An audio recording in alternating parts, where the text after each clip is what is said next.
próprio Jesus, não é? Santificado por Jesus no ventre de sua mãe. Mas é evidente uma coisa que muito interessante também nós pensarmos, que mesmo São João Batista recebendo todas essas graças que ele recebeu, a visita de Nosso Senhor, a santificação no ventre de Santa Isabel, toda essa mística que envolveu o seu nascimento, São Gabriel ter aparecido para São Zacarias no templo, Santa Isabel ter sido miraculosamente fecundada já na velhice, etc, etc. Isso não impedia, isso aqui que é interessante, não impedia São João Batista de cometer pecado. Se ele quisesse, poderia. Aqui é o fato importantíssimo, que Deus vem com as suas graças e com as suas luzes sobre todas as almas. Não falta a ninguém graças e luzes de Deus, não falta, isso é fato.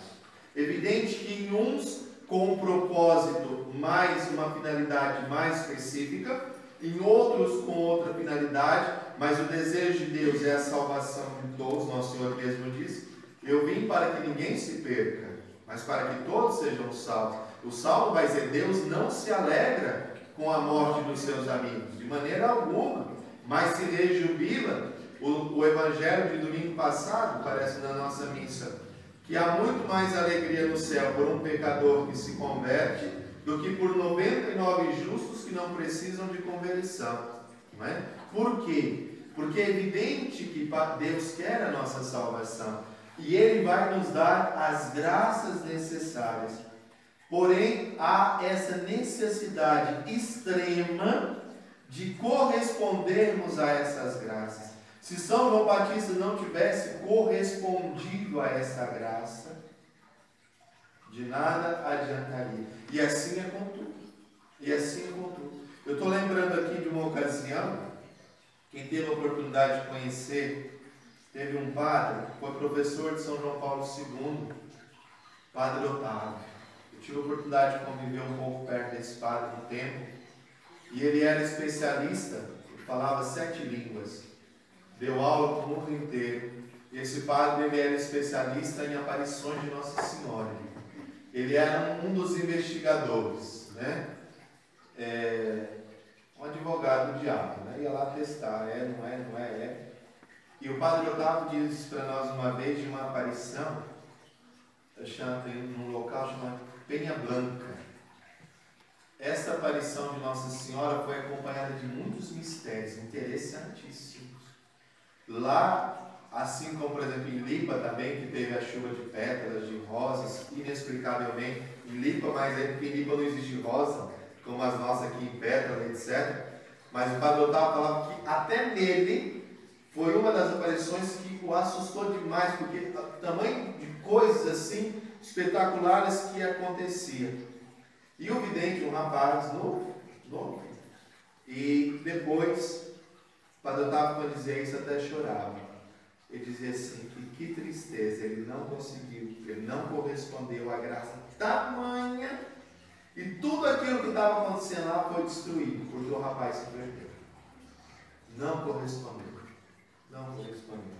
Começou, dali a pouco envolveu com outras coisas, caiu em pecados gravíssimos e destruiu tudo. Acabou com tudo. Aquele lugar hoje estava praticamente sepultado. Não correspondeu à graça. Por isso que eu estou dizendo, não importa o tamanho da graça. Estou dizendo de graças especiais, como foi São João Batista, como é o caso de um confidente, uma aparição da Nossa Senhora. Mas estou dizendo também que mesmo graças grandes, ou as nossas graças cotidianas que Deus nos dá, se nós não correspondermos, de nada se vale. Deus pretende fazer de nós grandes enquanto a graça, evidente. Mas se nós não correspondermos a ela, ela vai se desfazendo, e o plano de Deus não acontece. Nós somos uma obra em construção. Se nós não deixarmos o pedreiro trabalhar, que é Deus, dar as pancadas que precisa, consertar onde precisa, colocar massa onde precisa, a coisa não vai. Tem que se deixar modelar, tem que corresponder à graça. É evidente que essa graça precisa estar acima de tudo, e o segredo dela é o amor. É o amor. Se nós não exercitarmos o amor a Deus sobre tudo, sobre todos, sobre todas as coisas, a gente não consegue permitir que o plano de Deus se realize na nossa vida. Não consegue. No caso de São João Batista, ele teve que ser esse eremita, esse precursor, para ele conseguir corresponder ao que Deus esperava dele, a missão a qual Deus confiou a ele, ele teve que se retirar. Não teve outro jeito. Porque essa era a missão dele. E nós também. Se nós não buscarmos a força para nos demolirmos, para nos quebrarmos, para nos deixar ser moldado por Deus, a gente não consegue. E as armas são sempre as mesmas, hein? Isso é muito importante na vida espiritual. As armas para se vencer as tentações, para corresponder ao plano de Deus e para se crescer na santidade são sempre as mesmas.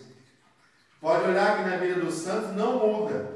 Uns precisam de mais radicalidade, outros de uma maneira diferente, em estados de vida diferentes.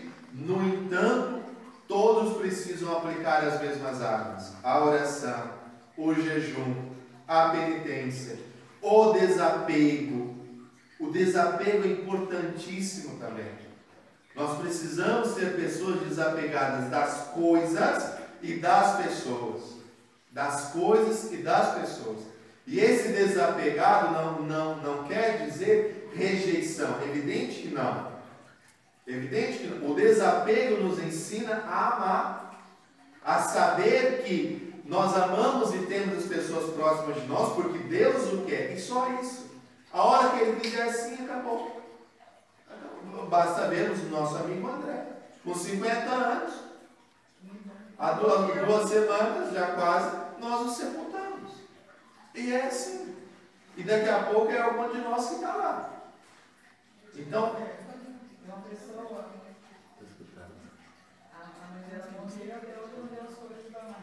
não, isso aí não pode. Nós temos que ter em tudo isso esse desapego. Por quê? Senão a gente fica ali, preso a coisas, ou preso. Não. Tem que ter esse desapego, não só de tudo, mas de si também é importante. Tem pessoas que são apegadas a si, apegadas a coisinhas, apegadas a isso aí na vida espiritual, não avança. A alma nossa foi criada para avançar. A alma nossa tem que estar sempre como a águia, fitando para cima. Por isso a águia sempre é símbolo nosso, e não o porco. O porco só olha para baixo. O porco não levanta a cabeça. Já viram que o porco não levanta a cabeça? A própria conjuntura dele não deixa. O porco não faz assim com a cabeça. Não é? Por isso São Luís, quando vai escrever no tratado, ele fala. São Luís era fantástico, ele gostava de comparar a gente a uns bichos meio doidos. São Luís falava isso. Não sejais apegados à terra como os porcos. Não é? Ou seja, o que ele está querendo dizer? Pessoas que são apegadas às coisas. Não é?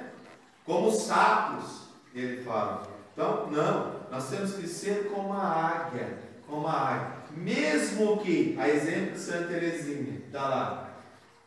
Mesmo que Santa Teresinha dizia assim: Senhor, eu não consigo ter as asas da águia. Lembra disso? Que ela fazia a comparação dela com Santa Teresa, com São João da Cruz. Ela fala: eu não consigo ser igual a eles. Mas ela dizia: eu não consigo ter as asas da águia como Teresa e voar altos voos, os mais altos graus da santidade, as últimas moradas do castelo interior. Ela dizia: eu não tenho a asa, mas eu tenho os olhos, hein? Eu não tenho as asas, mas eu te olho. Os meus olhos estão fitos no Senhor. E é isso que é importante. Se a gente tira os olhos de Jesus e bota do lado, é queda na certa. Olhos fitos no Senhor. O Salmo diz belíssimamente: os meus olhos estão fitos no Senhor, como os da escrava nas mãos de sua senhora. Nós precisamos estar com os olhos fixos em Jesus. Isso, olhos fixos, quer dizer, com o nosso coração unido cada vez mais ao coração dele. Esse é o segredo. Tipo de coisa. Porque o que importa é agradar a Deus. O grande problema hoje é qual? É que as pessoas até querem agradar a Deus, mas não querem de maneira alguma se dispor com nada. Com nada. Não consegue. Uma coisa não dá com a outra. Não dá com a outra. Tem momentos que tem. E às vezes é pessoas próximas. Ué, quantas vezes você está corrigindo, está falando, ó, o sino tocou, é dentro da capela. Olha, silêncio. Olha, não vamos conversar. Olha, retiro. Espírito de recolhimento. Precisa. Porque o momentinho que dá, e daí a gente vê a nossa fragilidade, um pouquinho de coisa que é assim, é igual a conversa, não é? É igual sarna baiana, quanto mais coça, mais dana. A coisa zanga, não é? Não é assim? O povo antigo não dizia? Comer e coçar é só começar? Pois é. Então, por quê? Precisa, a gente vai, aos poucos, vai se quebrando, para poder ir modelando. Então, precisa ter correção, precisa ter obediência, precisa tudo isso. Porque senão, a gente não consegue crescer de maneira alguma.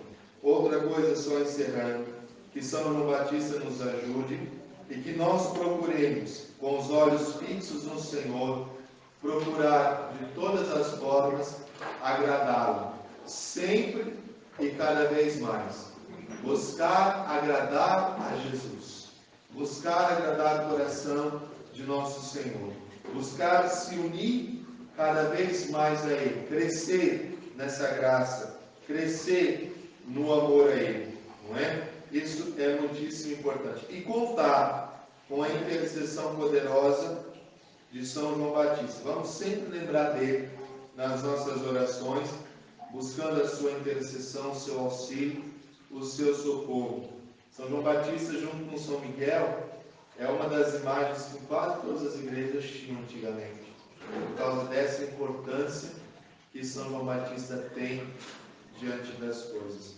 E hoje, mais ainda, porque nós temos quanto João no nosso meio, né? O seu João, o João e o João Vitor, que carregam o nome de São João, e tem um santo nomástico tão poderoso como esse, né?